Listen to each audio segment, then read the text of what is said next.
Welcome to my vlog! So yun nga mga trops, welcome back sa aking mini vlog. At ngayong araw na to, andito ngayon tayo sa Antipolo. Dito tayo mag-celebrate ng birthday. Hindi lang isa, hindi lang dalawa, kundi tatlo.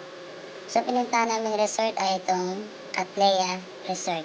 Yan. At itong Christina to mga trops, ito yung place ng private pool na pinareserve kasi. Kanya-kanya kasing pool dito mga trops. Pwede kayo magpa-reserve sa sobrang dami dito. At ito, kita niyo yung view, di ba?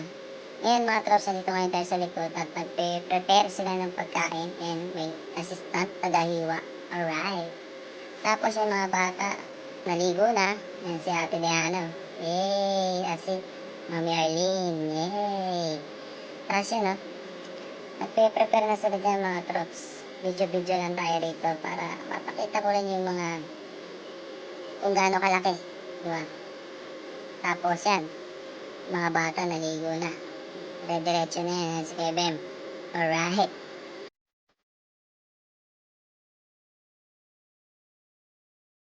Ngayon mga trops, ito yung sinasabi kong view na makikita mo yung buong Metro Manila. Kaso nga lang, sobrang mausok kaya hindi mo siya makita.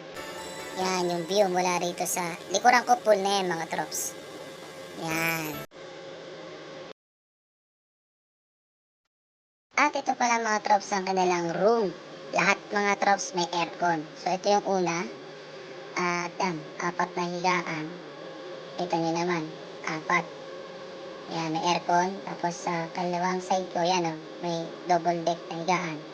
Tapos sa pangalawang room, yan, iba naman ang setup. Pero ganun pa rin. 4. Tapos may, yan, double deck. Tapos may aircon din yan mga trops. Yan. Sa kabila naman, iba naman ang setup. Pero may aircon pa rin. Yan, 2 higaan lang. Tapos, ayan, medyo okay. Kasama na yan. Sa inarkilan nyo. Tapos, ito naman sa huling room. May aircon. Tapos, iba. Iba-iba ang kanyang mga setup dito mga trops. Depende na lang sa inyo. Siyempre mga trops, medyo tanghali na. Gutom na tayo. Kainan na. Yan. Tignan nyo mga trops. Tinira agad yung mais. Kita nyo? Yan si Maricar. Alright. Hindi ako nakatiis mga trops. Talagang gutom talaga. Kaya nagkanin ako. Ang ulam namin dyan ni Mrs. Adobo.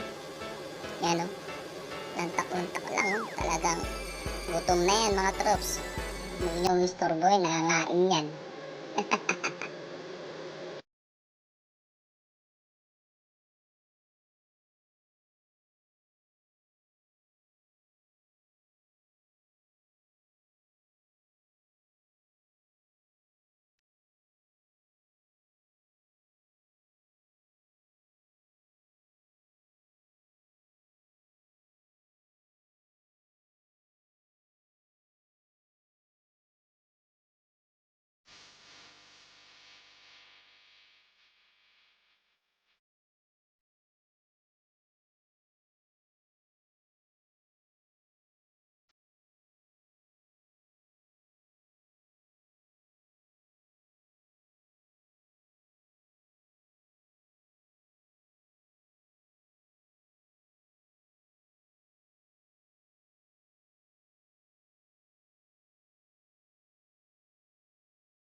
Sa'yo! Sa'yo!